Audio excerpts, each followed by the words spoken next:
A lot of the conversation around J.J. McCarthy centers around his supporting cast, but we're like really bad at evaluating supporting casts. Welcome to the Locked On Vikings podcast.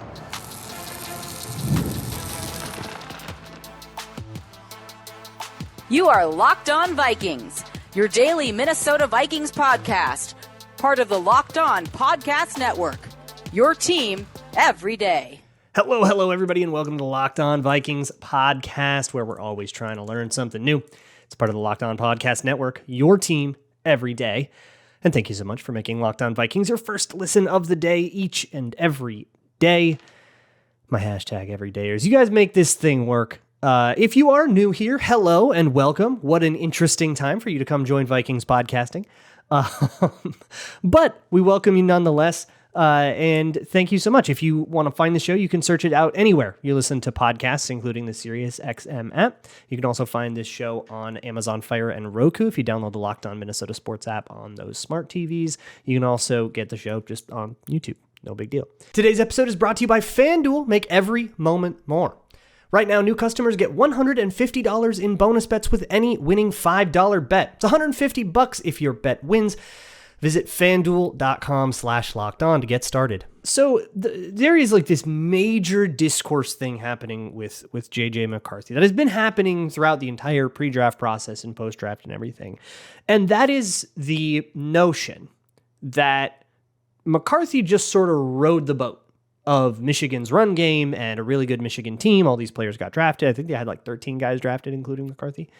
And that he was just sort of a passenger on the ride. He wasn't really driving their success. So the fact that they won a national championship isn't really on him, and that you should discount him for that. I think that that's really lazy. That's a lazy point to make. But instead, like, you know that. If you're an everydayer, you know that I don't really put a lot of credence into that idea. For one, I don't really care that he won the national championship in the first place. So something that's like a caveat against that is whatever. I don't care about like the fact that he got like stats or whatever. I'm looking more at like what he did himself and trying to separate that from supporting cast. So today I want to talk about how to do that. And it's not logicking your way through it. It's not looking at a stat line and saying, yeah, but there was a good wide receiver. So think about that as, you know, maybe you would have had 30 yards less with the normal receivers or whatever the numbers are. Like, it's not thinking about that. It's the way that you watch football.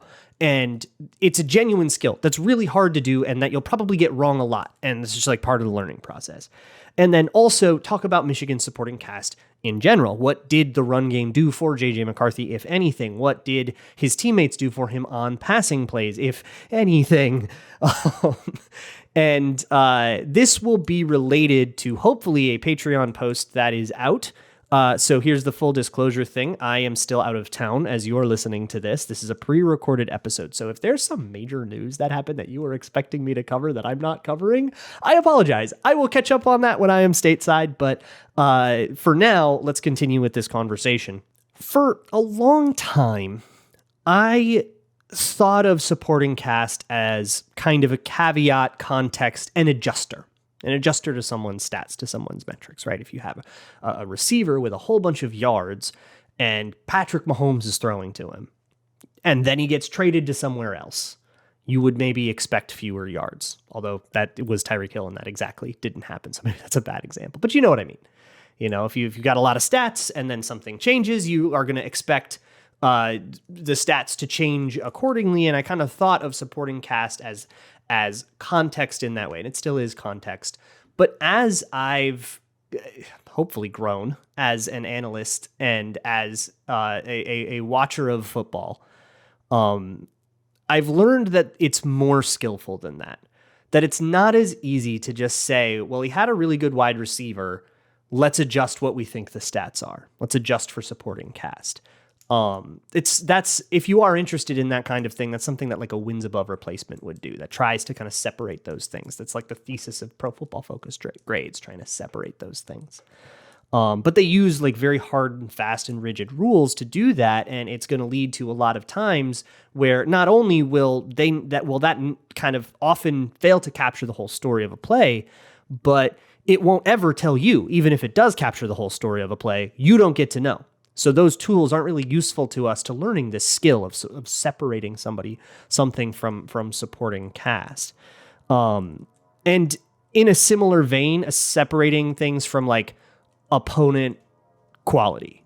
If you have a 3-point game, but you went up against a really good defense, you're going to sort of excuse that away and say, okay, well, yeah, but we've got to adjust these things.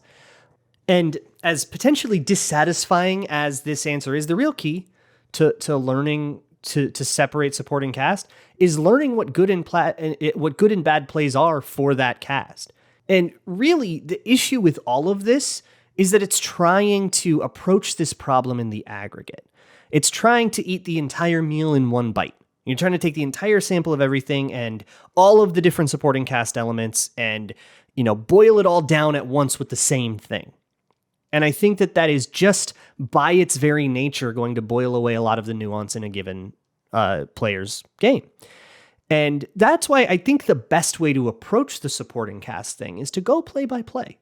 And on a given play, if J.J. McCarthy throws a great pass and it's dropped, okay, that's supporting cast context.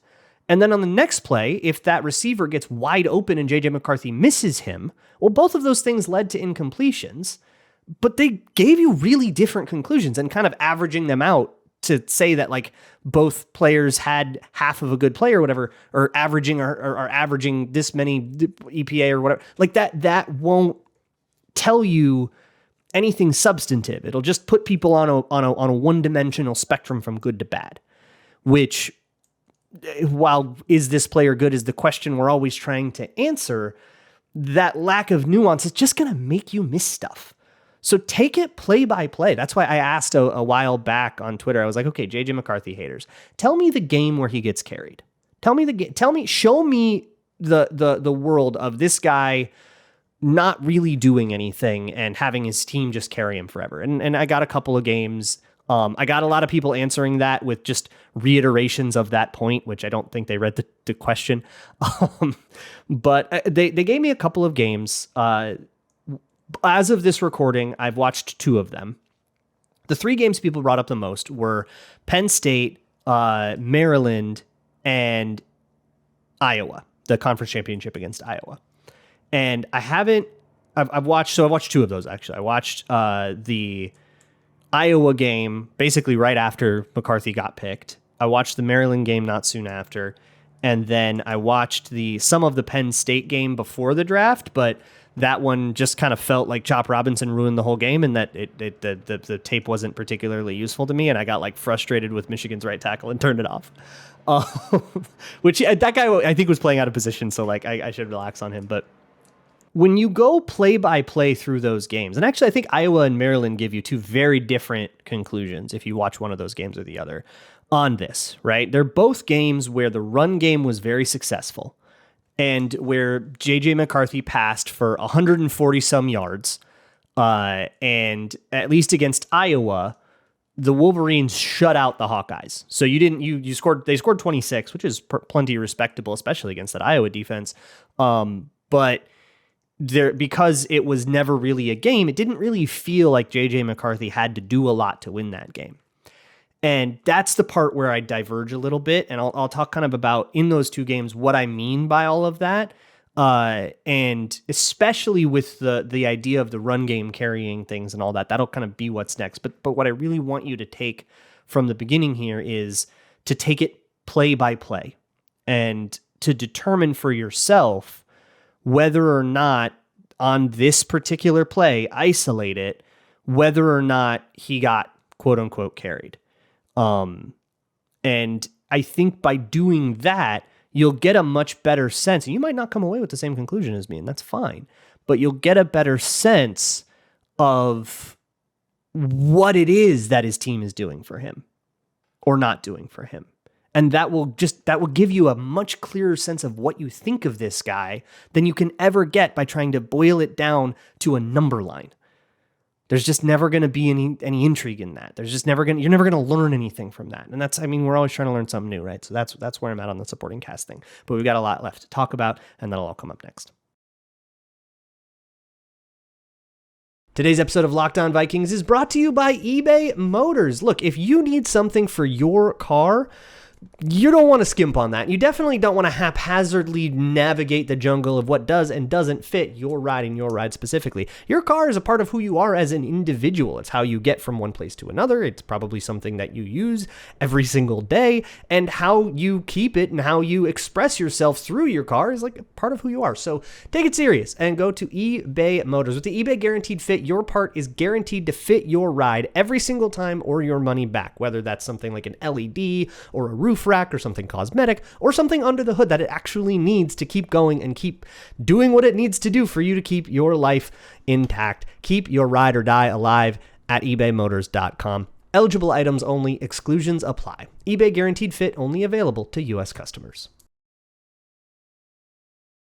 Thanks a bunch for making Locked On Vikings your first listen of the day. When you're done here, or if you're perhaps on one of my off days jonesing for some Vikings content, go check out Locked On Minnesota Sports, Locked On Timberwolves, Wild, Wolves, Twins, Gophers. You can find all the Locked On Minnesota Sports roundtables and everything, the Minnesota football party, whatever they're doing without me here.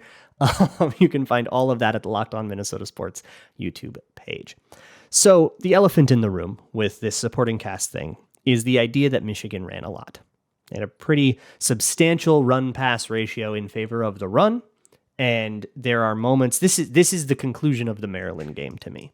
You watch the Maryland game. I mean, they're running 8, 9, 10 times in a row. They're doing entire touchdown drives that are just handoff. And I guess I want to challenge you. What is that? What can you take about J.J. McCarthy on that drive, right? What do you think is happening on the sideline there? That's maybe a better challenge. What do you think Jim Harbaugh, or I don't know, did he call the plays in Michigan or did he delegate that? What do you think Jim Harbaugh thinks about running 9 times in a row for a touchdown? Do you think he's sitting there on the sideline going, oh, whew, we didn't have to use a quarterback on that one, thank goodness? Do you think he's going like, yeah, well, I know he ran 7 times in a row, but I really don't want to pass because our QB kind of stinks. Let's just run again. Do you think that's the thought process that's happening? Or is it the fact that they're running at 10 yards a pop, and it's very clear that this like far lesser program cannot stop them, and they're just going to keep going at it until they score a touchdown?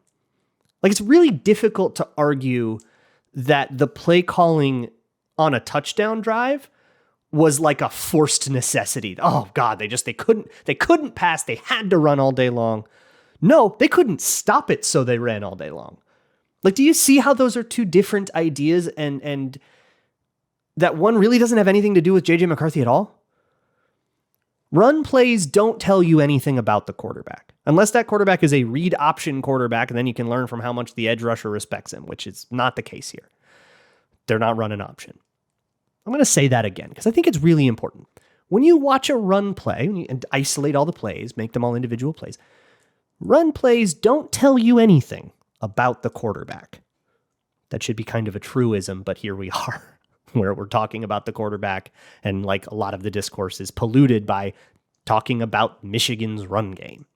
That doesn't tell you anything about J.J. McCarthy. It's very frustrating to me that there are so many people that are sticking to, yeah, but their run game. It's like that. Well, we didn't draft the guy in the run game. We drafted the guy in the pass game. Tell me about the pass game. Ultimately, this goes down to one of the first things I said in this show, which is, I like what I want to do is encourage people to get out of the result analysis and then working backwards kind of mindset, where we go, well, Michigan won the game. Why did they win the game? Okay, that's a great question if you're evaluating the Michigan Wolverines. If you're about to bet on a Michigan Wolverines game, that's a really good question to ask. But when we're honing in on a specific player, I don't really care if he won the game or not. And I know that might be like a super scorching hot take, but especially at the college level, when the difference between one guy and the guy across from him can be astronomical, enough to make it impossible to win or lose the game on like at all. And that happened in a lot of Michigan games elsewhere. But that has really no bearing on J.J. McCarthy, because we didn't draft him because he won games. Or at least maybe that's just not where my head is. The idea of, oh, well, he's a winner, he won the championship, goes nowhere for me. And therefore, the run game doesn't matter to me at all. It was very much the strongest thing that Michigan did. We'll talk about it. whatever Blake Corum did for the Michigan Wolverines happened on plays where I cannot evaluate J.J. McCarthy. And so I'm not going to. Here's the other bummer about all of this. In Michigan's world, did they ever trail the whole season? There wasn't really a moment where the run game was taken away from them, and now we got to see what the Wolverines do, right? Or where they are discouraged from running. I mean, we'd see 2-minute and stuff, right? At the end of a half or something. But they're discouraged from running because they're down a score and it's sort of middle of the fourth quarter, so maybe they want to hurry things up a little bit. But they still could run if they were really dedicated to it. And that would be the real litmus test. But we didn't really see a lot of, I guess maybe in the Rose Bowl. But it didn't, we didn't get that stress test on Michigan that would really answer the question, do they trust this guy? But here's what I will say. There were moments throughout that Iowa game, especially throughout the playoffs and stuff, where they super could have kicked field goals, but they put the ball in J.J. McCarthy's hands. So you tell me, what tells you more about if a team trusts its quarterback? Whether or not they run for a 9th time on a drive when they're running for 9 yards a pop, and they have done so for 8 plays in a row, or whether or not they kick in easy field goal range on a 4th and 4, or instead call a left to right quick game play. Which one do you think reflects more on their opinion of their quarterback? I know my answer. Maybe what's yours? But even this whole thing, again, it's proxy, right? It's, here was the situation. Here is how they won the game. What mitigating factors do we have that either assign more or less credit to the quarterback? And it's what a backwards way to look at things. Can we not just watch the guy play football and see what we think of it? We used to be a country. What happened to just line up and best man win? This is conservative trickery. So let's do that. Let's try to examine the supporting cast in situation. You want to take away the run game from J.J. McCarthy? Okay, let's see what happens when we just take away all the run plays. What does it look like? Is he only throwing on 2nd and short? Is he only, are there 3rd and longs we have to worry about? What's the deal here?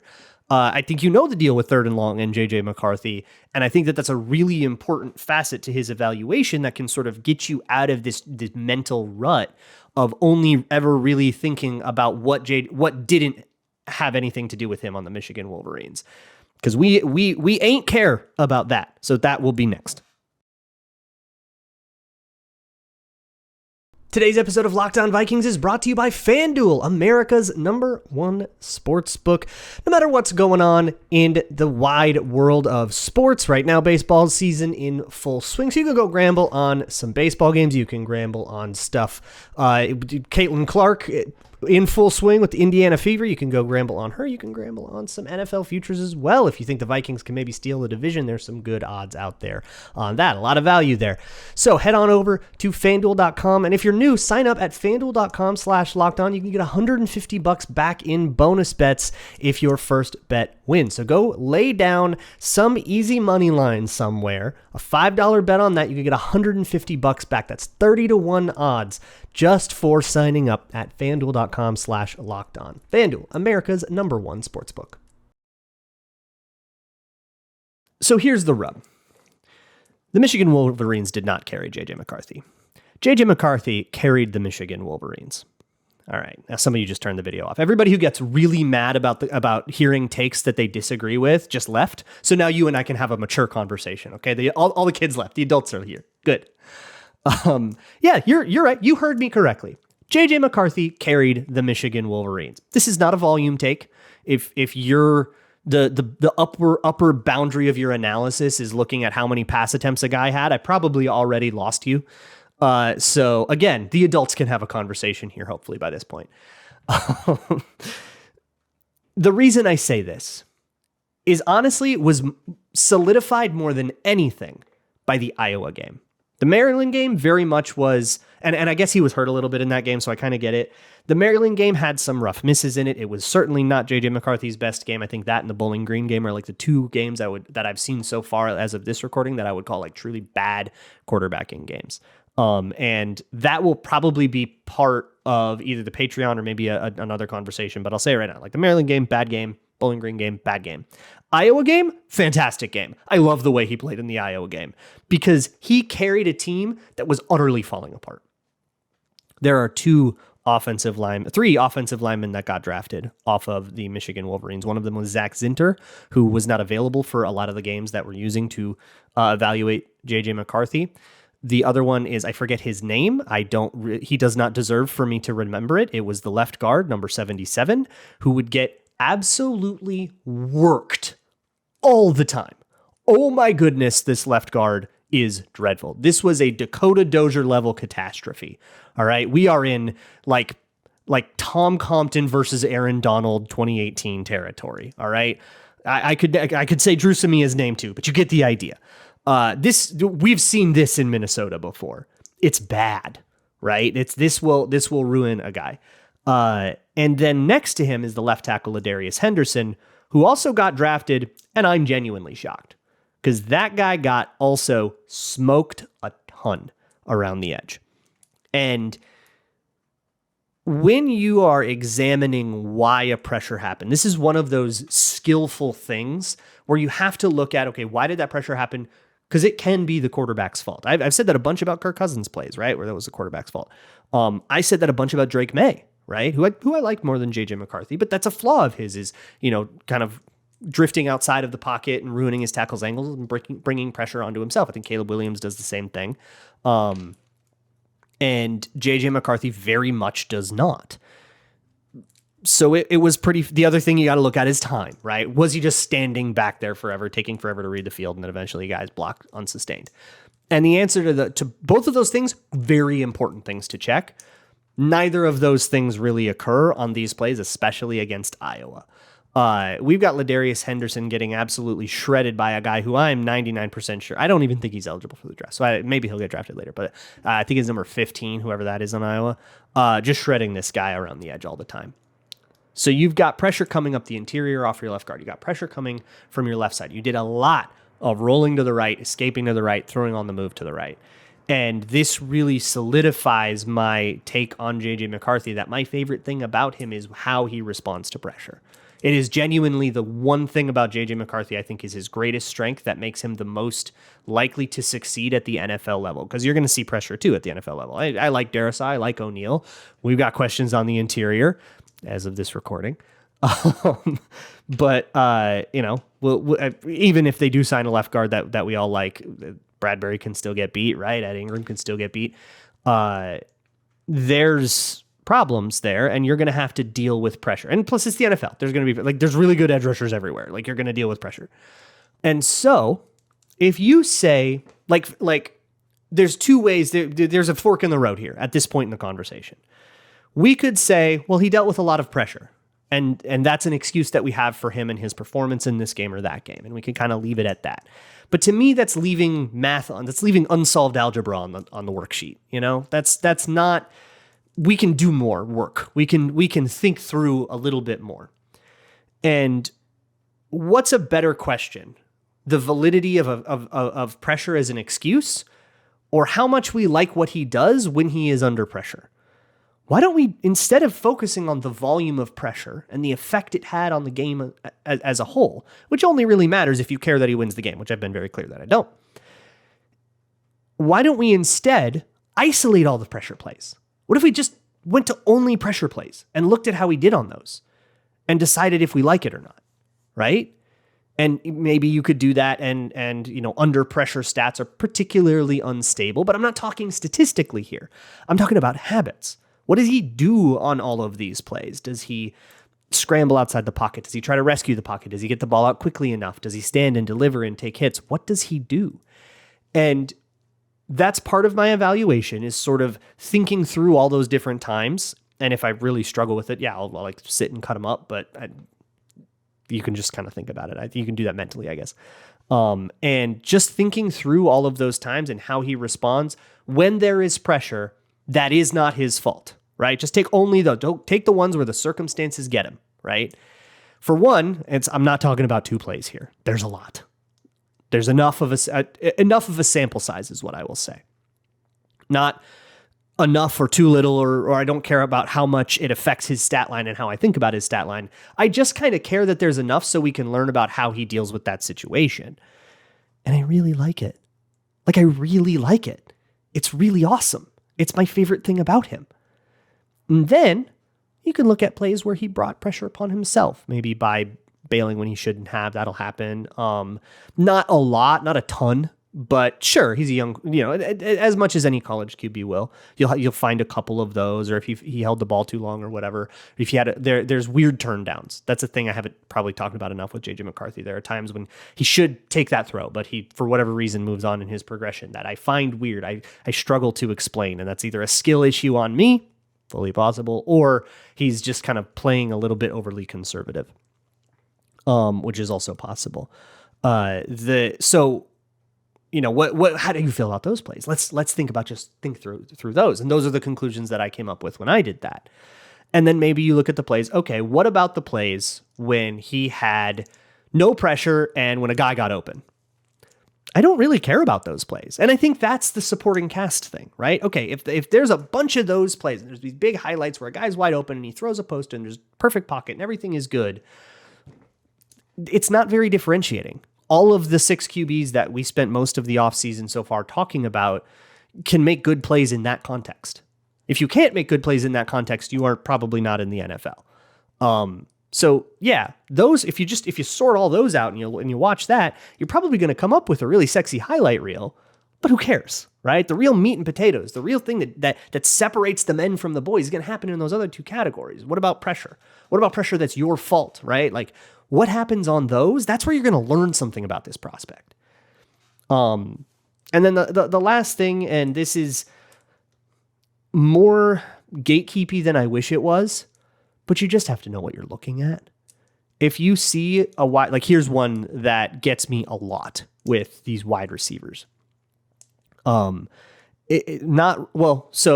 2 things, I guess, that get me with these wide receivers. All of these wide receivers, 2 of them got drafted. One was Roman Wilson. One was Cornelius Johnson, who's more of a blocker, which is the other thing here. The guys that got drafted on that offense, run blocker, running back, run blocker, run blocking wide receiver, run blocking tight end. They were all drafted for the run. I would say Roman Wilson's the only guy of the whole Michigan offense that got drafted specifically because of what he does in the pass game. And J.J. McCarthy, of course. Everybody else was very much like, oh, look at him. He's an asset in the run game. And then of those 13, I think like 6 of them were on offense, and 1 was J.J. McCarthy, 1 was Roman Wilson, and the other 4 were run game players. Like exclusively run game players. All of their scouting reports are like, yeah, and then like really struggles in pass protection, like Ladarius Henderson. And Cornelius Johnson like struggles with routes and is, inconsistent at the catch point, but boy, he can run block. It's like, okay, you just drafted. It's like, I don't even know that guy's going to make the team. He's a 7th round pick. Like, I don't see it. And then the rest of them were defenders, right? And the other, I guess we didn't really talk about supporting cast defense, but if you're thinking about Michigan's defense and like trying to evaluate the quarterback off that, you are so far off the beaten path. You come home, come back, okay? Follow the sound of the sirens and come back to civilization. But I guess to wrap this out, if you watch like Cornelius Johnson run an out route, what you usually want with a quick out is after you've broken it off, you don't want to run 90 degrees straight to the sideline in a flat line.